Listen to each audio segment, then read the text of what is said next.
సన్మానాలు చేసిన వాళ్ళ చేసింది ఇది. కానీ ఎంత దౌర్భాగ్యకరమైన సన్నివేశాలండి అవి. ఒక మహాకవి అంత భోగాలు అనుభవించి చివరిలో అవసాన దశలో కవిరాజుల్ కనకాభిషేకముల భోగం బంధు దోగాడియున్. అదే శ్రీనాథుడికి పోతనకి మనం గమనించాల్సిన తేడా. సాగరఘోష మహాకావ్యంలో ఈ ఇద్దరి మధ్య భేదం ఎలాంటిదో రాశా. నా మనస్సుకు నేను నచ్చ చెప్పుకుంటూ, ఎందుకంటే నాకు 10 ఏళ్ల క్రితం ఈ విర్రంతా ఉండేది. వాడిని ఆశ్రయిస్తే బాగుంటుందేమో, వాడు ఏమైనా స్థలం ఇస్తాడేమో, ఓ పీఠం పెడితే డబ్బులు వస్తాయేమో, ఎందుకు వచ్చిన గొడవ అన్నట్టుగా. అందుకని మళ్ళీ నా మనస్సు తప్పుదారి పట్టకుండా నేను బాగుపడడం కోసం నేను రాసుకున్నాను ఈ పద్యాలు. కవిరాజుల్ కనకాభిషేకముల భోగం బంధు దోగాడియున్. భువి రాజుల్ తమ బుద్ధి మార్చుకొని సొమ్ముల్ కోరి బాధింపగా. భువి రాజుల్ తమ బుద్ధి మార్చుకొని సొమ్ముల్ కోరి బాధింపగా. అవసానమున కష్ట నష్టముల పాలై ఏడ్చి ఏడ్పించుటల్ కవిలోకంబునకొక్క పాఠమగు. కవిలోకంబునకొక్క పాఠమగు. భాగ్యంబుల్ భుజంగంబులవు. భాగ్యంబుల్ భుజంగంబులవు. ఐశ్వర్యం ఇప్పుడు పావు లాంటిదండి. ఎప్పుడు కాటు వేస్తుందో తెలియదది. ఐశ్వర్యం ఉందని చూసుకుని గర్వించకూడదు. ఒక్క దెబ్బ నీ ఐశ్వర్యం అంతా పోవడానికి ఒక్క దెబ్బ. మాకు బాగా దూరపు చుట్టం ఒక ఆయన ఉండేవాడు. 14 ఎకరాలు పోగొట్టుకున్నాడు పేకాట్లో. 14 ఎకరాలు ఏకంగా. ఆయన మా ఇంటికి వచ్చి కూర్చుని ఇలా కాలిమి కాలేసి ఇలా ఊపేవాడు. మా నాన్నగారికి చమత్కారం అలవాటు మనకు అక్కడి నుంచే వచ్చింది. బావా ఓపకో ఓపకో 14 ఊపావు, ఇంకేం ఊపుతావు అనేవాడు. మేము చిన్నపిల్లలేం కదా, మా 14 ఊపడం ఏమిటి అని మావయ్య గారు ఏమిటంటే 14 ఊప. మీ నాన్న అలాగే అంటాడు రా పేకాట్లో పోయే. పాపం నిజం చెప్పాడు. అప్పుడు అనుమానం కొద్దీ నేను అడిగా. ఏదో చిన్నప్పుడు మేము ఆడేవాళ్ళం, చేసిన పాపం చెబితే పోతుంది, పిన్నీసులు ఎట్టి ఆడేవాళ్ళం. ఆటకో పిన్నీసు. మా అన్నయ్య అక్కడ సుబ్రహ్మణ్య శాస్త్రి ఉండేవాడు. వాడు మెడలో పిన్నీసులు వేసి తిరిగేవాడు. విజేత. ఓ 20 ఆటలు గెలవడం, మెడలో ఇనప మొక్కలు. వాడిని చూసి మేము అసూయ పడేవాళ్ళం. ఇది బంగారపు దండల. అసూయకి అర్థమే ఉందండి. ఇప్పుడు రత్నాల కోసం ఏడిచేవాడు రత్నాల కోసం ఏడితే చిన్నపిల్లలు గులకరాల కోసం ఏడుస్తారు. వీడికి రత్నం ఎంత విలువ, వాడికి రాయి ఎంత విలువ. ఆ దృష్టి భేదం తప్పితే ఇందులో సృష్టిలో భేదం లేదు. శంకరాచార్య చెప్పిన మాటే, సృష్టిలో భేదం లేదు, నీ దృష్టిలో తప్ప. నీకు రాయి ఎంతో వాడికి రత్నం అంతే, వాడికి రత్నం ఎంతో నీకు రాయి ఎంతో. ఏడుపు ఒకటే. ముఖ్యమంత్రి పదవి దక్కలేదని రాజకీయ నాయకుడు ఏడిచినా, చేతిలో 5 రూపాయల బిళ్ళ పడలేదని ముష్టివాడు ఏడిచినా ఏడుపు ఒకటే.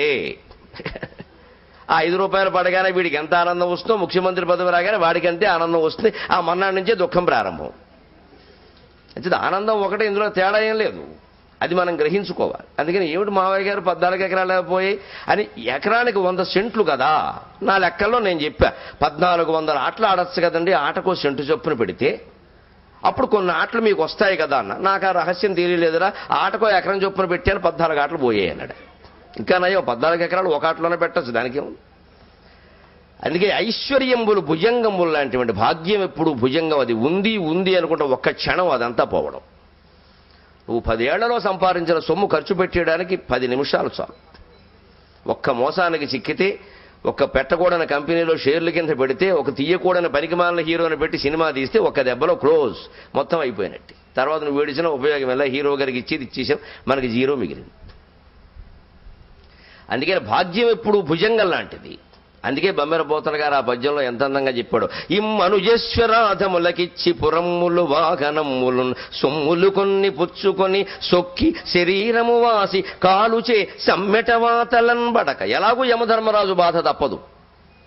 అటువంటప్పుడు ఆ ఇకపరాలలో రెండిటిలోనూ మన కాపాడగలిగినటువంటి రామచంద్రమూర్తికి అంకితం ఇవ్వడం మానేసి రాజులు అంటున్నారు. రామచంద్రమూర్తిని మించినటువంటి రాజులు ఎవరైనా ఉన్నారా? అసలు చక్రవర్తి తనూజాయ సార్వభౌమాయ మంగళం. పోనీ నువ్వు చక్రవర్తి అనుకున్నా, ఒక చక్రవర్తి కుమారుడు ఇంకో చక్రవర్తికి అల్లుడు, ఆయన మించిన వాడు ఎవడు ఉంటాడండి? అంచేత పోతన గారికి ఒక లౌక్యం కాదు, శ్రీనాథుడికి ఒక లౌక్యం ఉంటే పోతన గారికి ఉభయ లౌక్యం ఉంది. అందుకని ఆయన కవిగాను మిగిలాడు, వ్యక్తిగాను మిగిలాడు, సంతృప్తంగా మిగిలాడు. ఆ పద్యం చదివాక ఆవిడ అందరూ ఏమండి ఇందులో ఉంది కదా రాజుల దగ్గరికి వెళ్ళొద్దని, వెళ్ళడం అందే తప్పు, నోరు మూసి కూర్చోండి చెప్పి. అంటే వెళ్ళది కేర. పోతరాజు గారి లేక మనము కూర్చుందాం, ఈ పద్యాలు చదువుకుందాం అని అరుగు మీద కూర్చుని చదువుకుంటూ ఉంటే ఒక 6 నెలలు అయ్యాక రాజుగారికి అనుమానం వచ్చింది, ఈ పండితుడు మళ్ళీ రాలేదేమిటి అని. రమ్మని చెప్పాం కదా, మరి ఇంకా అజ్ఞానంలో ఉన్నాడు కదా, రావాలిగా, ఎన్నిసార్లైనా రావాలి. రాలేదేమిటని అనుమానం వచ్చి ఆయన చూశాడు. ఆయన రావట్లేదండి, అక్కడే కూర్చుని చదువుతున్నారండి, ఎవరో పొట్లకాయలు బీరకాయలు ఇస్తున్నారు, సరిపెట్టుకుంటున్నారు, వాడు బాగానే ఉన్నారు. అప్పుడు వెంటనే ఆ రాజు ఒంటెల మీద గుర్రాల మీద వజ్రాలు రత్నాలు వైడూర్యాలు వేసుకుని ఈ పండితుడు ఇంటికి వచ్చాడు. ఆయన ఈయన ఇంటికి వచ్చి నమస్కారం చేసి, నేను కోరుకున్న మార్పు ఇదే, మీలో మీ ఇంటికి మేము రావాలి కానీ మా ఇంటికి మీరు రాకూడదండి, మీరు పండితులు బ్రాహ్మణులు అన్నాడు. అది ఆనాటి రాజుల సంస్కారం. ఇవాళ కూడా పండితులైన వాడు, జ్ఞానం ఉన్నవాడు నేర్చుకోవలసింది. ఎమ్మెల్యే గాని ముఖ్యమంత్రి గాని వాడు మన కాళ్ళ దగ్గరికి రావాలి తప్ప మనం వాడి దగ్గరికి వెళ్ళనే కూడదు. వెళ్ళామంటే మన ఆత్మాభిమానం పోయినట్టే లెక్క. సరస్వతీదేవిని వాడికి తాకట్టు పెట్టినట్టే లెక్క. బొమ్మెర పోతనే మనకు ఆదర్శం. అందుకని అటువంటి ఆదర్శం ఉండాలి కాబట్టి ఈ మనుజేశ్వరాధములకిచ్చి అన్నాడు. అందుకే తాను కూడా ప్రారంభంలో కైవల్య పదంబు చేరుటకునై, అందుకోసమే చేస్తున్నా. తన లక్ష్యాన్ని ముందు చెప్పి గ్రంథం తర్వాత చెప్పాడు. ఎవరి గుర్తింపు కోసమో చేస్తున్నా, ఏ గౌరవాల కోసమో చేస్తున్నా, ఇంతవరకు ఎవరు చేయలేదు కాబట్టి చేస్తున్నా, వినూత్న ప్రయోగం కాబట్టి చేస్తున్నా. ఈవేళ మన మహాకవులు మాట్లాడే మాటలన్నీ ఇవే. అలాంటి మాటలు బమ్మెరపోతున్న మాట్లాడలేదు. అలాగే ఆయన చేసిన ఇష్టదేవతా ప్రార్థనలో మరొక అపురూపమైన ప్రార్థన, మనకు అద్భుతమైన సందేశాన్ని ఇచ్చే ప్రార్థన శివపార్వతుల ప్రార్థన. వ్రాలిన భక్తి మృక్కెదా ఆంజనేయ స్వామి శివవీర్య సముద్భవ. శ్రీ మహావిష్ణువు యందు అత్యంతమైనటువంటి భక్తితో శివుడే ఆంజనేయుడుగా పుట్టి రామసేవ రూపంలో భగవత్ సేవ చేసుకున్నాడు అంటాడు. నిరంతరం శ్రీరామ రామ రామేతి రమే రమే మనోరమే సహస్రనామ తత్తుల్యం రామనామవరాననే. నిరంతరం శివుడు ధ్యానంలో ఉంటే, స్వామి మీరే భగవంతుడు కదా, ఇంకా మీరెవరిని ధ్యానిస్తున్నారు అంటే, నేను రామచంద్రమూర్తిని ధ్యానిస్తున్నాను అన్నట్ట. అది మన హిందూ దేవతల పరంపర అండి, మనం అర్థం చేసుకోవాలి. శివుడు రాముడిని ధ్యానిస్తాడు, రాముడు రామేశ్వరంలో శివలింగ ప్రతిష్టాపన చేస్తాడు. మనమేమో అడ్డబొట్టు నిలువుబొట్టు పెట్టి కొట్టుకుంటూ ఉంటాం. అర్థమైంది కదా? ఎప్పటికీ మనకి దుర్భావాలు పోవు. ఆయన ఎక్కువండి, ఈయన తక్కువండి, ఆయన పైన ఉంటాడండి, ఈయన కింద ఉంటాడు, ఏం లేదు. ఈ చెప్పే ఆయనకి పైన ఉండడం ఇష్టం, అంతకంటే ఈయన ఏ బొట్టు ఉంటే ఆ బొట్టు పైన ఉండాలి. అందుకోసం రాముడిని దిగజారుస్తున్నాడు ఈయన. రాముడు రాజు, ఆయనకి వీడు చెప్పిన బొట్లన్నీ పెట్టుకోవలసిన అవసరాలు లేవు. ఇది మనం గ్రహించాల్సిన విషయం. ఇది అందుకని రామచంద్రమూర్తిని నమ్ముకున్నాడు కాబట్టి ఇక్కడ చూడండి శివ ప్రార్థన ఎంత అందంగా చేస్తున్నాడో పోతన. వ్రాలిన భక్తి మృక్యద అవారిత తాండవ కేళికిన్ దయాశాలికి శూలికిన్ శిఖరిజాముఖ పద్మమయూఖమాలికిన్ బాల శశంక మౌళికి కపాలికి బాల శశంక మౌళికి కపాలికి మన్మథ గర్వ పర్వతోన్మూలికి మన్మథ గర్వ పర్వతోన్మూలికి నారదాది ముని ముఖ్య మనస్సరశీరుగాళికిన్ వ్రాలి భక్తి మృక్యదా. ఎంత అద్భుతమైన ప్రార్థనలండి ఇవన్నీ. రోజు చదువుకోగలిగిన పద్యాలు. సంస్కృతంలో ఉంటేనే మంత్రం, సంస్కృతంలో ఉంటేనే దేవుడు ఫలితం ఇస్తాడు. ఈ అజ్ఞానాన్ని వదిలిపెట్టండి. భగవంతుడికి భాషతో నిమిత్తం లేదు. అసలు నువ్వు అన్ని భాషలు వదిలేసి, అన్ని ఆలోచనలు వదిలేసి ప్రశాంతంగా ఉండగలిగితే డైరెక్ట్గా భగవంతుడికి నీకు కమ్యూనికేషన్ వచ్చేసినట్టే. ఆలోచన రహితమైనదే ధ్యానం అన్నారు. ఆలోచన లేకుండా 7 సెకన్లు ఉండగలిగితే దాన్ని ధ్యానం అంటారు. 7 సెకన్లు చాలు.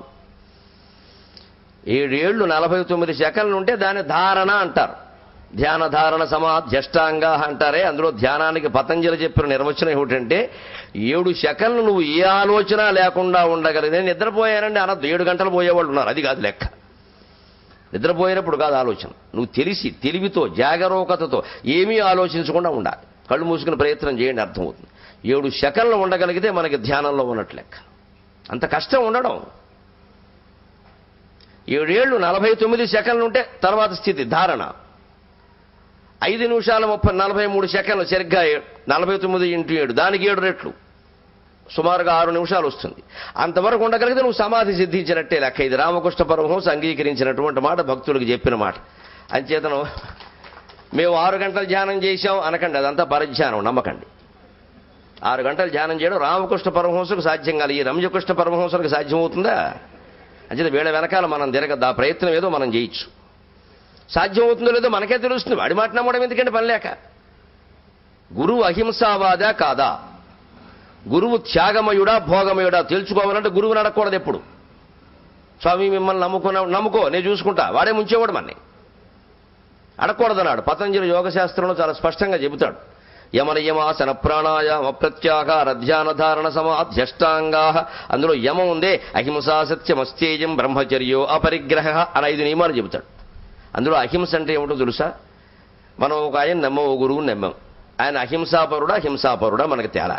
అంటే ఆయన దగ్గరికి వెళ్ళి ఏమండి అంటే, నేను ఎప్పుడు శాకాహారమే తింటానమ్మా. అయ్యో ఆశ్రమంలో కూడా మాకు సింహం పక్కనే లేడు ఉంటుంది, ఆ 2 పక్కన ఈయన ఉండమని తెలుస్తుంది. ఈ కబుర్లు చెప్పడం కాదండి. కణ్వ మహర్షి ఆశ్రమంలో ఉంది అలాగ. మన దగ్గర ఉందా? తెలుసుకోవాలంటే ఆయన అడగద్దు, ఆయన అబద్ధం చెప్పే అవకాశం ఉంది. లేదు, పక్కన శిష్యులు ఉంటారు అక్కడ, డోలు వాయిద్యం అని, డోలు సన్నాయి ఇద్దరు ఉంటారు అక్కడ. వాళ్ళు మన లోపలికి వెళ్ళినవారు, అసలు వాళ్ళే చెప్పేస్తారు మొత్తం అని. వీళ్ళెవరిని అడగద్దండి. ఆయన ఏ ధ్యానంలోనైనా ఉంటే ఆయన ఎదురుగా నువ్వు కూర్చో అక్కడ. అహింసా ప్రతిష్టాయాం తత్సన్నిధౌ వైరత్యాగ తత్సన్నిధౌ, ఆయన సన్నిధిలో ఎదురుగా కూర్చో, నువ్వేం మాట్లాడకు. ఆయన కేసు అలా చూస్తూ ఉండు. నీ మనస్సులో ఎవరెవరి మీద శత్రుభావాలు ద్వేషాలు ఉన్నాయో అవన్నీ పోతే ఆయన అహింసావాది అన్నట్టు లెక్క, లేకపోతే ఆయన గురువు కానట్టే లెక్క. ఇది తెలుసుకోవలసిన విధానం. అందుకని ఆయన లిట్మస్ పరీక్ష అంటే ఇది, నీలి లిట్మస్ కాగితం అని పిల్లలకి చెబుతూ ఉంటారు 9వ తరగతి సైన్స్లో. అంతేగాని ఆయన్ని ఆయన శిష్యులు అడిగితే వాళ్ళు డబ్బా కొట్టే రకాలండి అక్కడ. వాళ్ళు లేనిపోని మహత్యాలు కూడా ఓ ఫ్లెక్సీ ఓడి బయట అంటించి దాని నుంచి ఇందాక ఆయన మాట్లాడుతుంటే తరంగాలు వచ్చేయండి, వస్తాయి, కాసేపు కూర్చో, చినిగిపోయి చెమట కూడా వస్తుంది. ఈ డ్యాన్స్ మాటలు మాట్లాడొద్దండి అనవసరంగా. ఇవన్నీ ఊరికే ప్రచారం పెంచుకోవడం అంతే అక్కడ. పైగా ఈ మహత్యాలు వచ్చాయనే ప్రచారం వల్ల మా బోటిగాడికి చాలా నష్టం. రేపటి నుంచి నా దగ్గరికి నువ్వు పద్యాల కోసం రావు, మహత్యం కోసం వస్తావు. అది లేకపోతే గరికపాటి వరకు ఈ మధ్య మహత్యం తగ్గిపోయింది అంటాడు ఎవడం.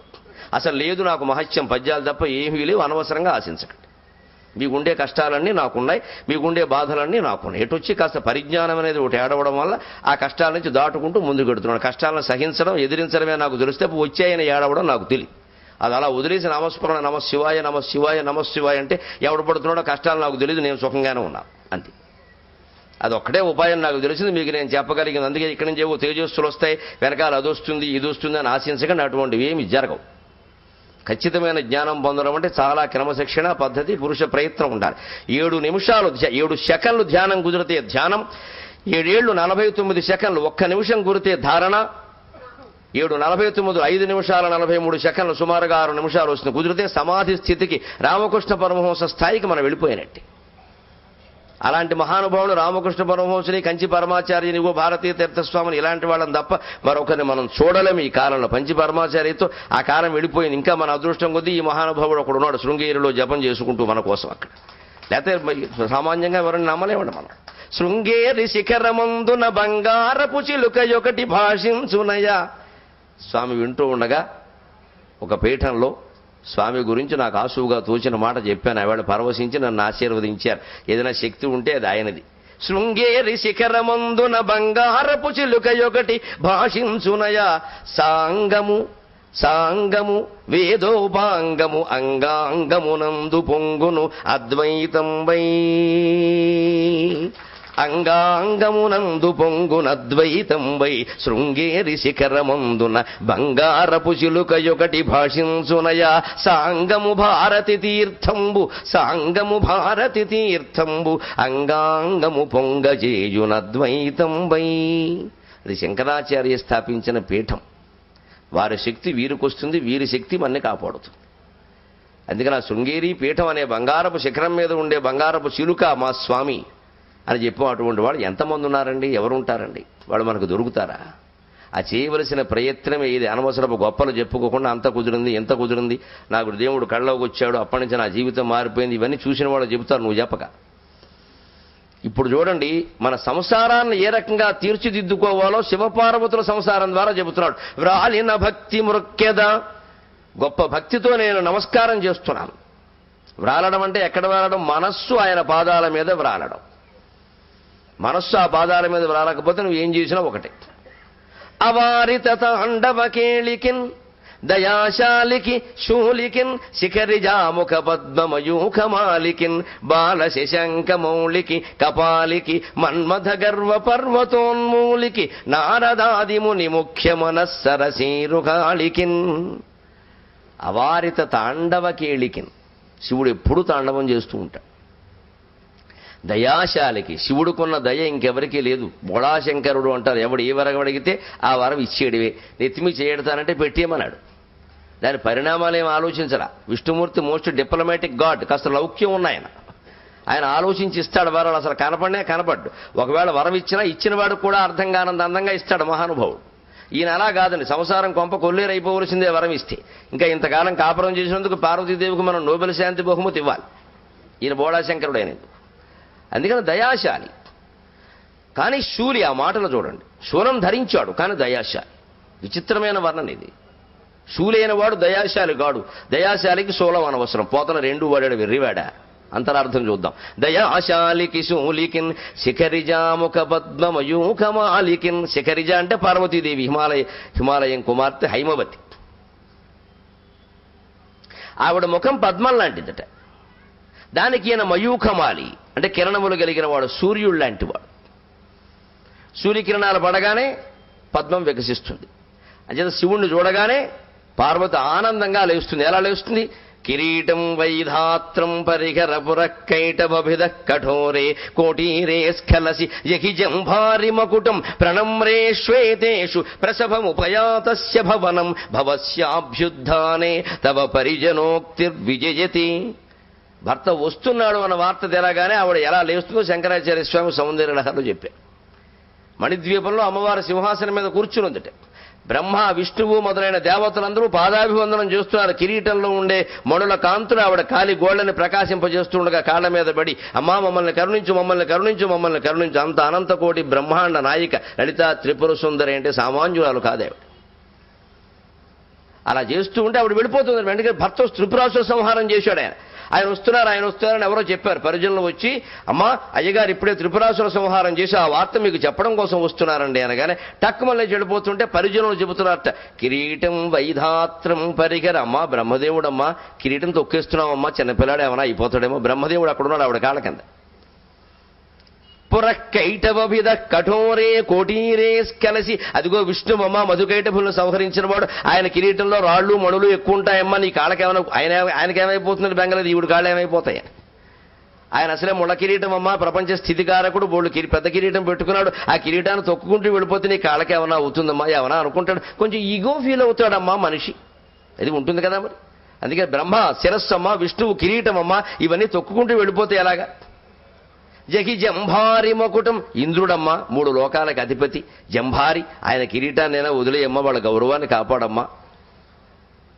ప్రసభం ఉపయాతస్య భవనం అని అంటే, నాకు వీళ్ళెవరితో నిమిత్తం లేదు, వీళ్ళెవరిని నేను ఇక్కడికి రమ్మన్నానా, ఈ కాళ్ళకి దండాలు పెట్టమన్నానా? ఎందుకు వచ్చారు ఇక్కడికి? వాళ్ళ అవసరాలు ఉండి వాళ్ళు వచ్చారు. నాకు వీళ్ళ అవసరం, నాకు నా భర్త అవసరం. ఆయన వస్తున్నాడు భార్యగా. అఖిలాండ కోటి బ్రహ్మాండ నాయకనైనా సరే, అపారమైన అధికారాలు నా దగ్గర ఉన్నా సరే, భర్త దగ్గర నేను భార్యను మాత్రమే. ఆయన సేవించడం కోసం నేను వెళ్ళి తీరతాను. వీళ్ళందరినీ పక్కకి తప్పుకోమని లేకపోతే తొక్కేసుకుంటూ పోతాను. నా మొగుడే నాకు ముఖ్యం అనుకుని పరిగెత్తింది ఆవిడ. భవస్యాభ్యుద్ధానే తవ పరిజనోక్తిర్విజయతే. అది భార్యాభర్తల సంసారం ఉండవలసిన మాట. వస్తాళ్లే, కూర్చుంటాడు, సస్తామేటి అని లోపల కూర్చోవడం. ఇంటికి వెళ్ళడానికి ఆసక్తి లేకుండా, ఏమండి ఇంటికి వెళ్ళాలి కదా అంటే, ఎప్పుడప్పుడు ఎడతానులే, గూటికి వెళ్ళాలి గారు కర్మ కొద్దీ విడుతున్నట్టుగా రావడం ఇంటికి. ఏమిటిది కర్మ కొద్దీ? ఇంటికి వెళ్ళక తప్పదుగా. ఇంటికి వెడితే మళ్ళీ సమస్యలే. స్నేహితులు చూడండి, పబ్బలోనో కరబ్బలోనో కూర్చుని మాట్లాడుకుంటారు ఇద్దరును. మధ్యలో ఒకడంటాడు ఇంటికి వెడదా. ఇంటికి వెడితే ఎప్పుడు రొటీనేనాయా? అంత విసుగ్గా ఉందా సంసారం? ఎందుకు చేసుకున్నావు? అందుకే శివపార్వతుల పేరు మీద సంసారం ఎలా ఉండాలో చెబుతున్నాడు. ఈ స్థుతిలో రహస్యమే ఇది. అవారిత తాండవ కేళికిన్. ఆలోచించండి, శివుడు తాండవం చేయడం ఏంటండి?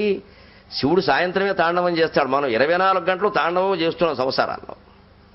అవారిత తాండవం, పైగా దేన్ని కాదనలేము. టెక్నో స్కూల్లో చేర్పించే 1,00,000 రూపాయలు ఫీజు కట్టారు. తాండవం ఆడట్లా నువ్వు నేను సంపాదించి. 8ంటికి ఒకళ్ళు వస్తారు, 9ంటికి ఒకళ్ళు వస్తారు. వచ్చేటప్పుడు వండే ఓపిక లేక కర్రీ పాయింట్కి వెళ్ళి వస్తారు. ఇంట్లో కర్రీ పాయింట్ అయిపోయింది ఇక్కడ. ఇది తాండవం. మరి తాండవం అంటే ఇదే. ప్రార్థనలు ఇలాగే అర్థం చేసుకోవాలి. అందుకే శివుడు తాండవం చేస్తాడు. శివుడు తాండవం చేస్తే మనకి, చేయకపోతే మనకి. మనం చేయట్లా రోజును. గ్యాస్ రాకపోతే తాండవం, ఫోన్ పలకపోతే తాండవం, పని మనిషి రాకపోతే బ్రహ్మాండమైన తాండవం, అఖండ తాండవం. రాలేదు, రోజు ఇంతే. పైగా ఆశ్చర్యం అండి, అది వచ్చాక ఒక్క మాట అనరు దాన్ని. రావే పార్వతి ఏమిటో, ఎందుకంటే మళ్ళీ మానేస్తుంది ఏమన్నా అంటే అని బెంగ. మరి ఈ డైలాగులన్నీ ఎవరికి? మొగుడికి. అందుకే నేను ఇంట్లో ఎప్పుడైనా పని మనిషి రాలేదని ఆ 4 గిన్నెలు ఇలా భార్య తోమేస్తానని చెబుతాను. అయ్యో మీరు మహాసహస్రావధం అనేది మొహం కడుక్కొద్దా? ఈ సోదంతా దీనికి ఆ గిన్నెల భార్య తోమేస్తాను. ఎవడు చోట్ల ప్రెస్ వాళ్ళు లేరుగా. లేదా గిన్నెలు తవ్వుతున్న గరికిపేటని రాస్తాడు వాడేవాడు. ఎందుకు వచ్చిన గొడవ? జీవితంలో సమస్యల్ని పరిష్కరించుకునే విధానం ఇదేనమ్మా. మొహమాటం లేకుండా ఆలోచించండి. ఎందుకు అంత ఆందోళన? ఆ 4 గిన్నెలు ఇవాళ ఏ సంసారాల్లోనూ 4 మించి లేరు కదండి.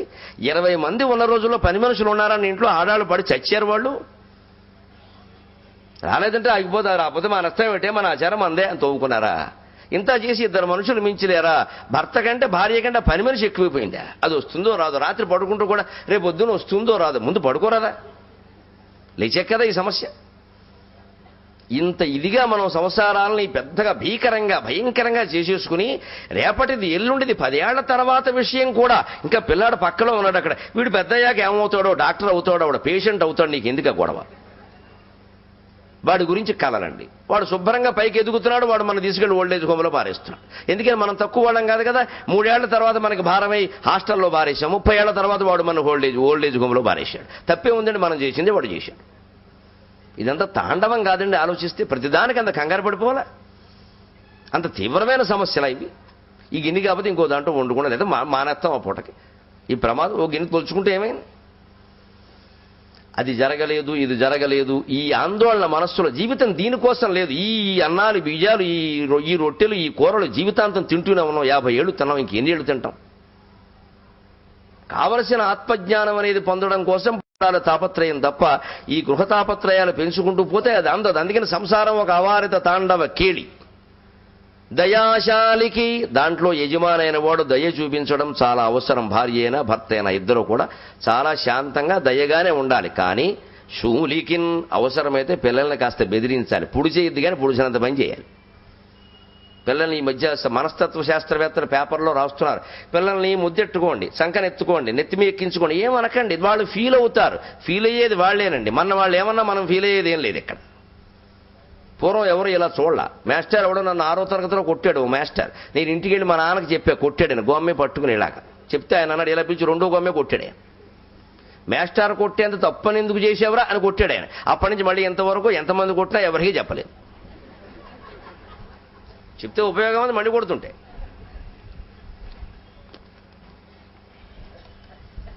ఆ ఓర్పి తల్లిదండ్రులు ఎవరికైనా ఉందా అండి? చిన్న వెత్తు మాట పిల్లాన్ని మాస్టర్ అన్నారు అనగానే బడికి వెళ్ళిపోవడం, ఉపాధ్యాయుల మీద దాడి. డబ్బులు ఇచ్చింది కొట్టారు కావా, మరే కొట్టడానికి డబ్బులు ఇస్తారు ఎవరన్నా? ఒక్క మాట అనకుండా, ఒక దెబ్బ వేయకుండా చదువు ఎలా వస్తుందమ్మా? ఆలోచించండి దయచేసి. మీ పిల్లలకి మీరు చెప్పండి. కసురుకోకుండా, విసుక్కోకుండా నేర్పండి వాడికి. 1 గంట నేర్పండి.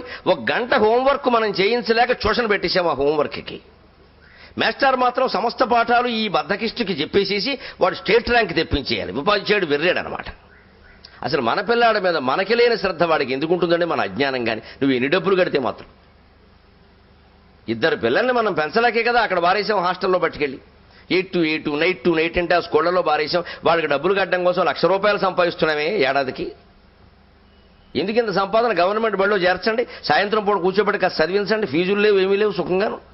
చెప్పకపోతే అక్కడికి వెళ్ళి అడగండి, ఎందుకు చెప్పరండి? 9 అడిగితే వాళ్ళే చెబుతారు. ఎందుకు చెప్పరండి? పూర్వం మేము చదివింది గవర్నమెంట్ బడిలో. చింతలపాటి వరప్రసాద మూర్తిరాజు గారని మహానుభావుడు ఉండేవాడు, కాంగ్రెస్ నాయకుడు. 7 సార్లు తాడేపల్లిగూడెం, ఉంగుటూరు నియోజకవర్గాల నుంచి ఎమ్మెల్యేగా ఎన్నికయ్యాడు. 3 సార్లు ఏకగ్రీవంగా ఎన్నికయ్యాడు. 1500 ఎకరాల భూమి అమ్మేసి 64 పాఠశాలలు పెట్టాడు ఉభయ గోదావరి జిల్లాల్లో. ఎక్కడున్నా చల్లగా ఉండాలి ఆయన దయవల్ల నేను చదువుకున్నాను.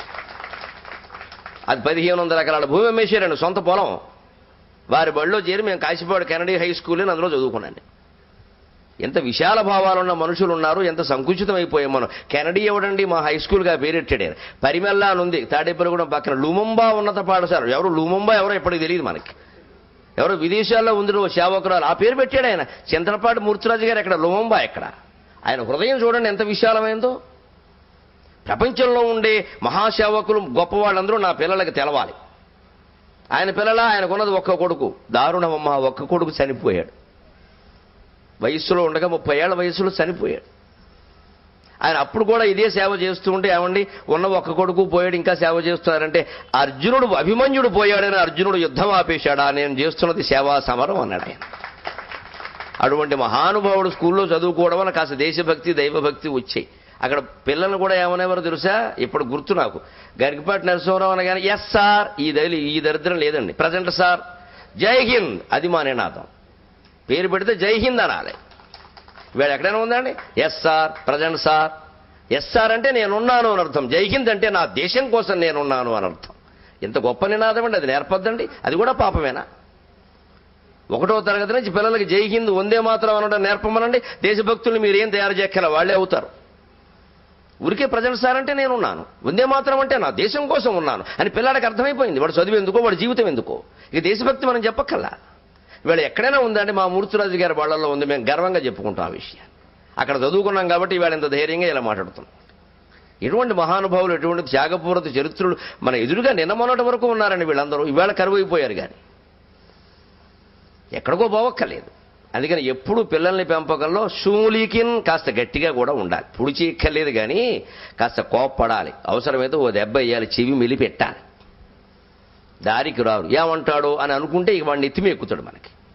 అందుకని సంసారం సక్రమంగా ఉండాలంటే దయాశాలి, శూలి రెండు అవసరమే. ఇంకా శిఖరిజాముఖ పద్మమయూఖమాలికిన్, ఇది ప్రతి భార్య ప్రతి భర్త గమనించాల్సిన విషయం. పార్వతీదేవి ముఖం అనే పద్మానికి పరమేశ్వరుడు సూర్యకిరణాల్లో ఉంటాడట. అంటే సూర్యకిరణాలు పడగానే పద్మం వికసిస్తుంది కదా. భర్త ఇంటికి రాగానే భార్య ముఖం వికసించాలి. వచ్చారా, రండి, ఆలస్యంగా వచ్చారే అనాలి. అంతే, అప్పుడే వచ్చేసారే అనకూడదు. అంటే ఇంకా సంసారం అనవసరం. ఆదివారం వచ్చింది, అమ్మయ్య మీరు ఇంట్లో ఉంటారు అని ఆనందించాలి. అందుకని ఏమిటో ఆదివారం చచ్చిపోతున్నాం ఇంతో పడలేక, ఆదివారం కూడా ఆఫీస్ ఉంటే బాగుండు. అంతంటే ఇక సంసారం అనవసరం, విడాకులు అయ్యాం దీనికంటే. ఈ ఇంటికి రావడం వాడికి ఇష్టం లేదా, ఇంటికి వెళ్ళడం నీకు ఇష్టం లేదా, ఎందుక సంసారం? మూడు ముళ్ళు కోసం చేస్తారు ఇది. దాన్ని మార్చుకోవాలి వెంటనే. భార్య అంత ఆనందంగా ఉండాలంటే భర్త కూడా అలా ఉంటేనే ఆవిడ ఉంటుంది. ఇంట్లో ఉంటే మనకి ఒత్తిడి ఉండదు, ఆందోళన ఉండదు, సుఖంగా మన దాన్ని మనం పడుకోవచ్చు, సుఖంగా ఈయనన్నీ చూసుకుంటాడన్న ధైర్యం భార్య కల్పిస్తే ఎప్పుడు ఇంట్లో ఉండాలనే కోరుకుంటారు. వెళ్ళిపోవాలని ఎందుకు అడుగుతారని వాళ్ళు మాత్రం ఓ చిట్టి నానాయాతన చేస్తూ ఉండి ప్రతిదానికి వంకలెట్టి గొడవలెట్టి అప్పుడే అనుకుంటారు పోతే బాగుండు బయటికి. సాయంగా ఉండి సహకారంగా నీకు ఎందుకునే ఉన్నా అని ఒక మాట అనడమే. నేను అదే చేస్తాను, మాట అంటాను. ఏ పని చేయని ఇంట్లో కూర్చోవడమే, పద్యాలు పడుకుంటూ అన్నీ ఆవిడ ఏడవలసిందే.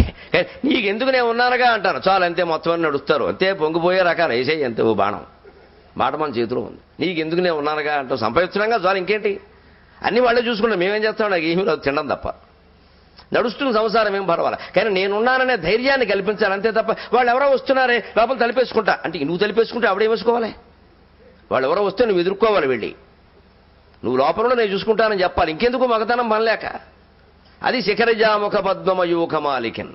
భార్య ముఖం యొక్క పద్మానికి భర్త చిరునవ్వు సూర్యకిరణంలా ఉండాలి. అరవిందం కిరణాలు సోకగానే ఎలా వికసిస్తుందో భర్త రాగానే భార్య ముఖం వికసించాలి. అమ్మా ఆయన వచ్చారమ్మయ్యా, సుఖంగా ఉందండి, ఇంకా నాకు ఏ చింత లేదు, ఉన్న రోజులు ఆయన చూసుకుంటారు సుఖంగా. అదే మంచి సంసారం. శివుడు అలా చేశాడు. ఎప్పుడు అమ్మవారిని ఏడిపించుకుదనలేదే ఆయన. ఇంకా కొంచెం చెప్పాలంటే పిచ్చికూర ఇవిడే. అప్పుడప్పుడు పేచీలు పెట్టి గొడవ చేసి పుట్టింటికి వెళ్ళిపోయాక, పుట్టిళ్ళు అక్కడే హిమాలయ పర్వతం, ఏమనంటే బ్యాగ్ ఇచ్చుకుని వెళ్ళిపోవడమే పొద్దున్నాయి. ఈ కొండ దాట ఆ కొండ అంతకంటే ఉంది. మార్నింగ్ వాక్ కింద వెళ్ళిపోవడం, అక్కడ కూర్చోవడం, నేను రానంటే ఈయన వెళ్ళి బతిమాలుకోవడం. ఎప్పుడు పాపం ఆయన అమ్మవారిని ఒక్క మాట అన్న పైగా వాళ్ళ సంసారం గురించి సరదాగా ఓ మాట చెప్తారు. ఓసారి ఇద్దరికి చర్చ జరుగుతుంది ఏ విషయం మీద. అభిప్రాయాలు కుదరవు. కుదిరితే దంపతులు ఎందుకు అవుతారు? అక్కడి నుంచి నువ్వెంత అంటే నువ్వెంత వచ్చింది మనకి మళ్ళీ వాళ్ళకి కూడా. ఆ కోపంలో అమ్మవారు తట్టుకోలేక, ఊరుకోవయ్యా, అమ్మా నాన్న లేరు, నువ్వు మాట్లాడటమే, సిగ్గు లేకపోతే సరి అందుట అనేసింది పాపం. కోపం. అమ్మా నాన్న లేరు, ఆవిడ అబద్ధం అనలేదండి, నిజం. శివుడికి అమ్మా నాన్న లేరు. ఎవరండి శివుడికి తల్లి? శివుడికి తండ్రి ఎవరు లేరు. అందుకే మీకు రామకళ్యాణం జరిగితే దశరథ మహారాజవర్మణ పుత్రాయ, అజమహారాజవర్మణ పౌత్రాయ, రఘుమహారాజవర్మణ ప్రపౌత్రాయ, ఇలా ఏదో చెబుతారండి. శివుడు కళ్యాణంలో ఏం చెప్తారో తెలుసా? సదాశివ శర్మణో నప్త్రే మహేశ్వర శర్మణ పౌత్రాయ రామలింగేశ్వర శర్మణ పుత్ అన్నీ ఆయనే. ఎందుకని లేరంటే బాగుండదని. ఏదో పేరు చెప్పాలని సహస్రనామాల్లో ఉండే పేర్లు కొన్ని కలిపి చెప్పేస్తారు. అమ్మవారికి ఆ ఇబ్బంది లేదు. ఆయన వాడు తండ్రి హిమవంతుడు, ఆయనకు తండ్రి ఉన్నాడు, వరుస వంశం ఉంది, ఈయనకి వంశం లేదేమీ లేదు. నిజంగా లేదు, ఆవిడ అన్నది నిజం. కానీ అనవలసిన మాటేనా? బాస్టర్ అంటే ఇంగ్లీషులో ఎంత అర్థమో ఈ మాటకు అంతే అర్థం. అమ్మ నాన్న లేరు, నువ్వు మాట్లాడటమే, సిగ్గు లేకపోతే సరే. ఎంత కోపం రావాలండి. ఆయన ఏమీ కోపపడకుండా ఆయన అన్నట్ట, ఊరుకోవమ్మా అత్త మావ లేరు, నువ్వు మాట్లాడటమే అన్నట్ట.